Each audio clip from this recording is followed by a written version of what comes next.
Meus irmãos, aqui na leitura que fizemos em Romanos capítulo 3, do versículo 21 ao 26, e eu queria enfocar principalmente os versículos 23, 22 e 23 e 24, diz: isto é, a justiça de Deus pela fé em Jesus Cristo para todos e sobre todos os que creem, porque não há diferença, porque todos pecaram, destituídos estão da glória de Deus, sendo justificados gratuitamente pela sua graça, pela redenção que há em Cristo Jesus. Veja só o texto aqui das Escrituras Sagradas, que diz que isso é a justiça de Deus pela fé em Cristo, que é para todos e sobre todos os que creem, porque não há diferença. Qual é a justiça de Deus? A fé, a salvação por meio da fé. Logo, Jesus se entregou por nós como justiça. A palavra de Deus mostra aqui em Romanos, no capítulo 1, dos versículos, no capítulo 1, dos versículos de número 18 ao versículo 32, a degeneração do gênero humano.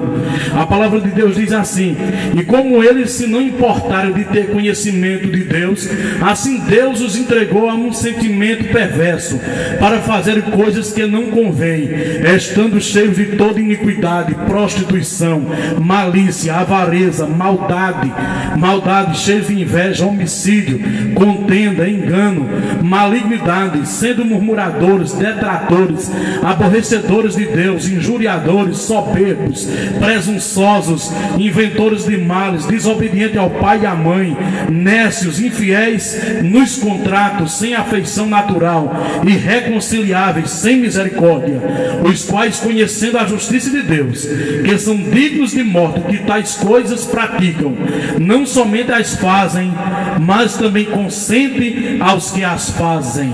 Veja que isto tudo são atitudes e ações que desagradam o próprio Deus.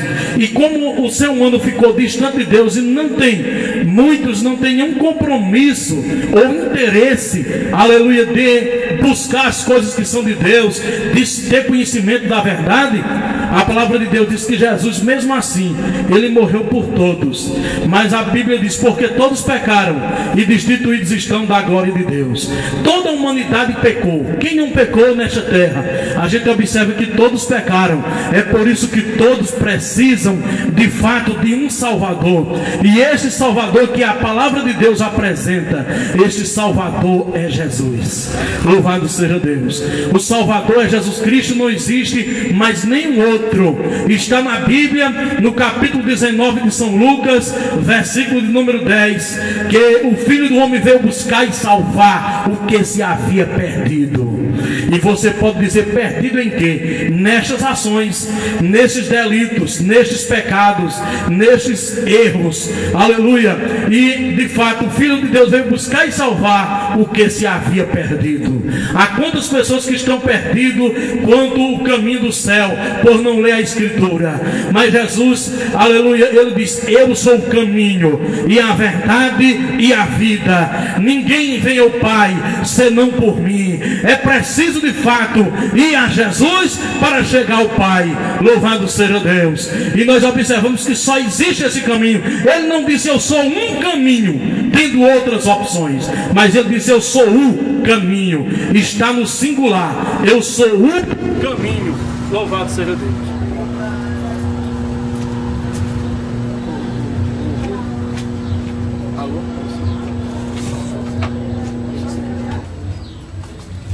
Alô, São.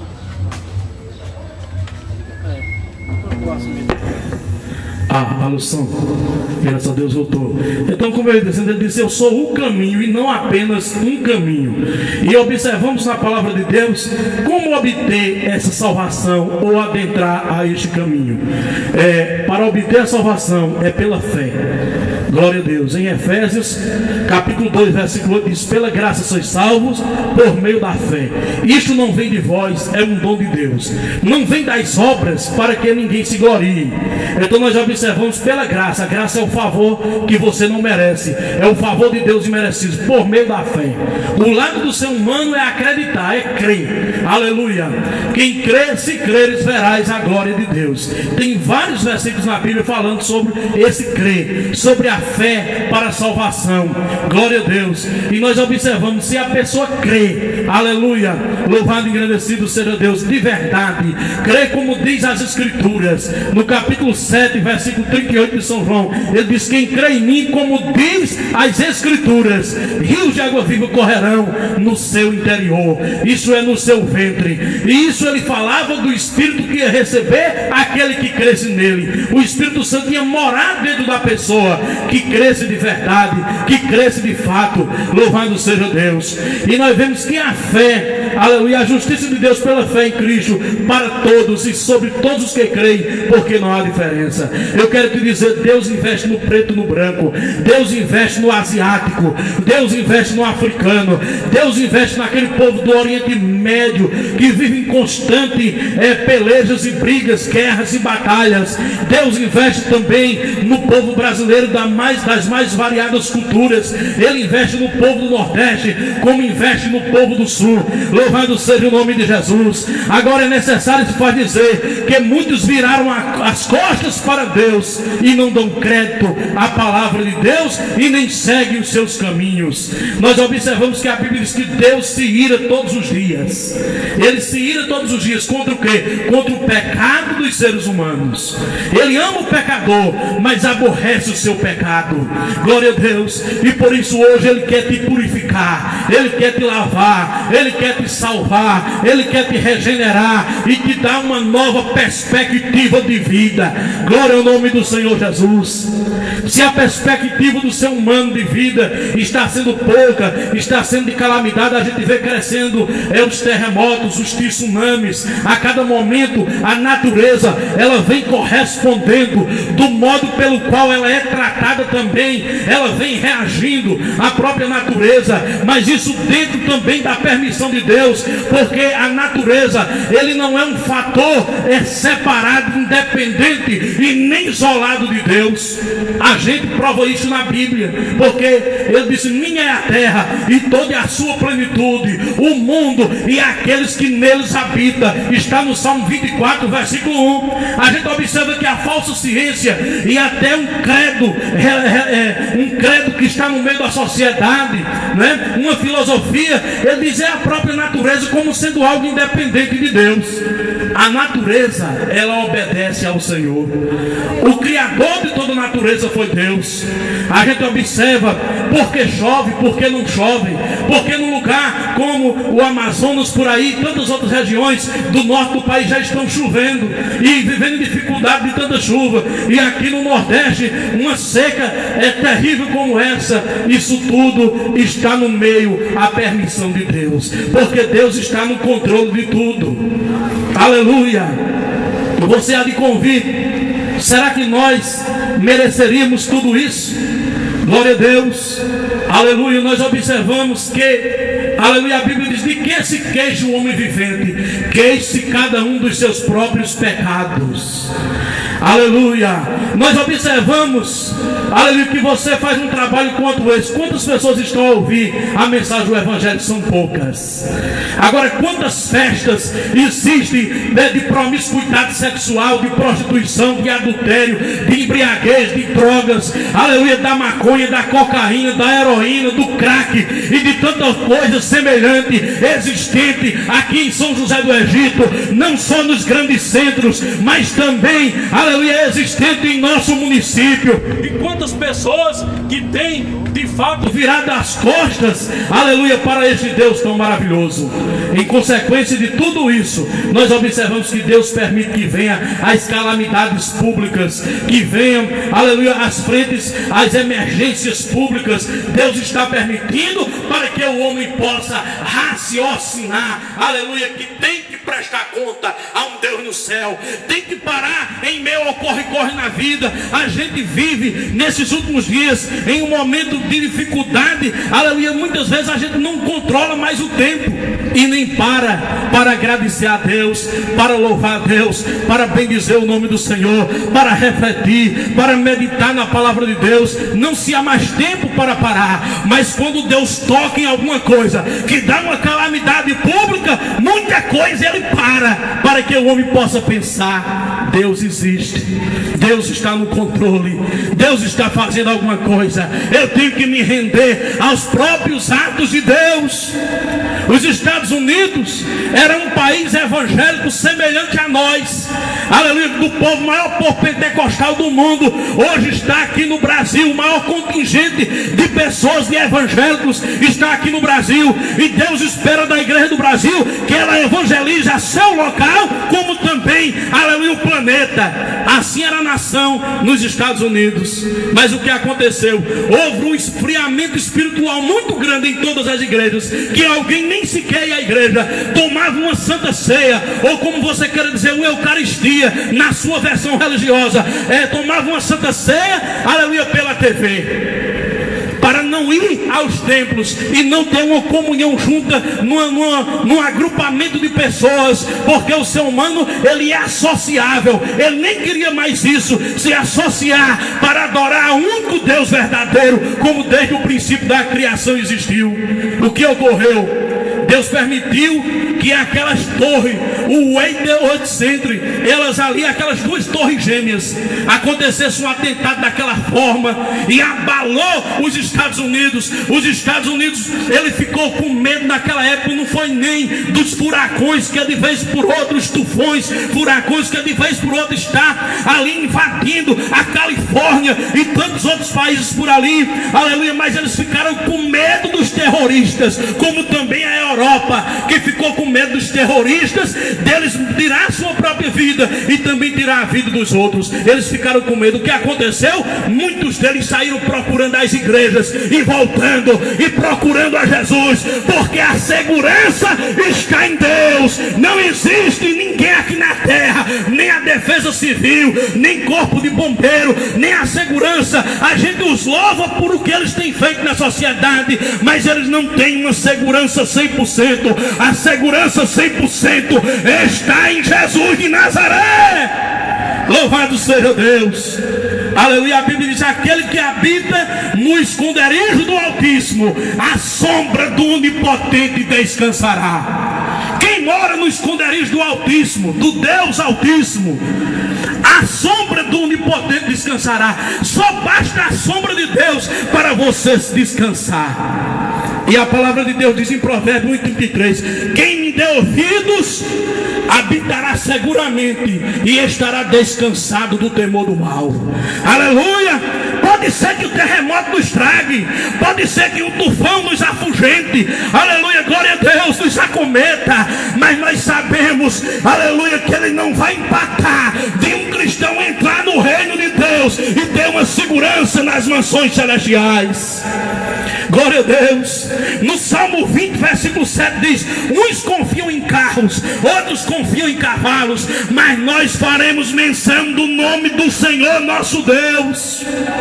A nossa segurança está primeiramente em Deus. Glória a Deus. Quando tem se aparelhado em segurança, em guarda-costas, em segurança, em carro blindado, mas muitas vidas com a violência, ela só tem crescido, tem evoluído, tem crescido.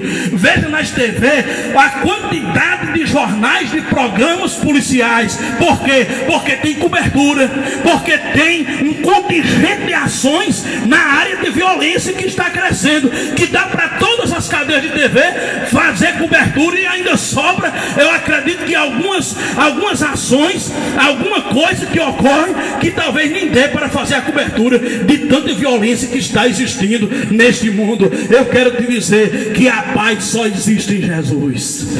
A paz, a palavra de Deus mostra paz com Deus, paz de Deus e paz com o próximo. A paz com Deus, primeiramente, é quando o ser humano se volta para Deus, pede perdão dos seus pecados, ele volta a ter paz com Deus. ele volta a ter paz com o seu Criador. Aí sim, ele tem paz com Deus. Está em Romanos 5, versículo 1: sendo, pois, justificados pela fé, temos paz com Deus por nosso Senhor Jesus Cristo. Jesus faz com que o homem ele seja amigo novamente de Deus e tenha paz com o Criador. Porque quando ele peca, ele passa a ser inimigo, nem que seja um inimigo indireto. Porque Jesus diz, assim, Jesus falando, diz que quem quiser ser meu amigo, é necessário que obedeça aquilo que eu mando. Quem obedecer os meus mandamentos, esse será meu amigo. Está em São João capítulo 15, versículo 14: se alguém me ama, guardará a minha palavra. Louvado seja Deus. Nós observamos que tem, para ser amigo de Jesus, tem que fazer o que ele manda. Glória ao nome do Senhor. Quando a pessoa não faz a sua vontade, ele passa no mínimo a ser inimigo indireto de Deus. E tem deles que são até inimigo direto, porque quando se fala de Jesus, ele sai daqui, eu não quero nem ouvir. Isso ocorre muito. Mas nós observamos que o Senhor Jesus, ele veio para religar, para fazer com que você tenha comunhão de volta com Deus, seja amigo de Deus. Louvado e engrandecido é o nome de Jesus. É isso que de fato ele quer: transformar a sociedade e trazer você, ele, ela, os jovens, adolescentes, aleluia, crianças, adultos, para trazer de volta para Deus. Louvado e engrandecido é o nome de Jesus. Então, meus queridos, nós já estamos com um horário bastante avançado. Queremos agradecer os amigos ouvintes que escutaram com atenção ao Evangelho, os hinos e louvores a Deus, as músicas da palavra de Deus, inspiradas da palavra de Deus e o Evangelho. Nós queremos agradecer as pessoas que ouviram e fazer o convite: quem quer se decidir com o Senhor Jesus, o Jesus de Nazaré, que veio para transformar a sua vida e dar-lhe nova perspectiva de vida para você. Existe, ele disse: não se turbe o vosso coração, crede em Deus, crede também em mim. Na casa de meu pai existem muitas moradas. Se não fosse assim, eu vos direi preparar lugar, e quando eu for e vos preparar lugar, virei outra vez, para que onde eu estiver, estejais vós também. Então Jesus, ele quer que você se prepare na terra para ir morar com ele lá no céu, porque ele já preparou o lugar. Já existe lugar lá pronto para você habitar, mas tem que ter uma renúncia. Tem que renunciar ao pecado, tem que renunciar ao eu, tem que renunciar ao ego de si próprio, tem que renunciar às oferendas deste mundo, à concupiscência deste mundo, e se entregar a Cristo. Então nesta tarde eu pergunto: qual a primeira pessoa que quer aceitar a Jesus como único e suficiente Salvador de sua vida, para ser fiel a Deus, para obedecer a palavra do Senhor, para fazer um compromisso com Deus e obedecer a palavra do Senhor? Se tiver alguém, venha. Jesus te chama, ele quer ser teu amigo. Tudo aqui na terra que você pensa e tem não vai trazer segurança para a tua vida. Os dias são maus e os dias são cruéis, mas em Cristo você estará seguro. Ele é a verdadeira segurança. Glória a Deus. Ele diz: temei ante os que podem, não só os que podem tirar a vida desse corpo, mas que podem colocar a alma ou o espírito no céu ou no inferno. E esse é Jesus. Ele quer te salvar, ele é teu amigo, ele te ama, mas aborrece o pecador. Ele aborrece o pecado e ama o pecador. Louvado seja Deus. Então, caros amigos, estamos no final. Queremos convidar você para hoje à noite, nesta mesma rua, seguindo aqui em frente, atravessando aí o asfalto, né, ao lado do Centro de Inclusão Digital, na rua Francisco Santana, número 6, visitar a igreja Assembleia de Deus, sem nenhum compromisso. Não só vai à igreja se você for um crente, um evangélico. Você vai à igreja agradecer a Deus, ouvir a palavra de Deus, e deixa o Espírito Santo fazer a obra em sua vida, porque o Espírito Santo é quem convence do pecado, da justiça e do juízo. Louvado seja Deus. Então nós queremos convidar todas as pessoas para hoje à noite, a partir das 7 horas da noite, você se dirigir até a igreja aí, Assembleia de Deus, na rua Francisco Santana, vizinha ao Centro de Inclusão Digital. Queremos agradecer também a todos os irmãos que vieram, aos amigos vizinhos de frente, de lado, da direita, da esquerda, de trás, aqui da circunvizinhança, que está ouvindo a palavra de Deus, que nos suportou até este momento, nós queremos agradecer a todos vocês, os irmãos que vieram cooperar, até aqueles que não tiveram oportunidade hoje, mas que outro dia vão ter oportunidade. Deus vai nos conceder outras oportunidades para estarmos juntos transmitindo a mensagem, a salvadora do Evangelho de nosso Senhor Jesus Cristo. Então convido a todos a ficarmos em pé e agradecermos ao Senhor com uma oração. Tem alguém ainda que queira fazer sua decisão, aceitar a Cristo como Salvador? Quero fazer a decisão dos amigos que estão aí à distância, de ser um evangélico, de seguir com compromisso com Jesus. Se tiver alguém, nós vamos orar agora por você. Você vai dar os seus primeiros passos, mas Jesus Cristo é a única esperança. Glória a Deus. Então nós vamos orar, agradecendo a Deus, até inclusive pela presença de vocês aqui, por ter ouvido esse Evangelho. Oremos, amantíssimo Deus nosso Pai, te agradecendo por essa rica oportunidade de estarmos aqui, Senhor. Aleluia, abençoa essas vidas, abençoa os lares, abençoa as famílias, dá vitória, livra-nos de todos os males, nos livra, Senhor, daquilo que é contraditório à tua palavra, nos ajuda a obedecer o teu Evangelho, para sermos felizes na terra, dá vitória ao teu povo e ajuda, estenda tuas mãos, salva os pecadores, Senhor. Faz com que esta palavra que foi transmitida aqui através dos louvores e da mensagem do Evangelho produza, aleluia, uma semente digna de arrependimento brotando em cada coração, Senhor. Ajuda-os, conduze-os, aleluia, ao caminho correto, conduze-os à igreja e abençoa poderosamente a cada habitante aqui de São José do Egito. Eu te peço uma bênção especial sobre as famílias que estão a ouvir o Evangelho. Dispensa saúde também para eles. Nós queremos, ó Deus, saúde. Abençoa e dá vitória, Senhor, a cada um, em nome de Jesus. Amém. Que o Senhor abençoe a todos, em nome de Jesus.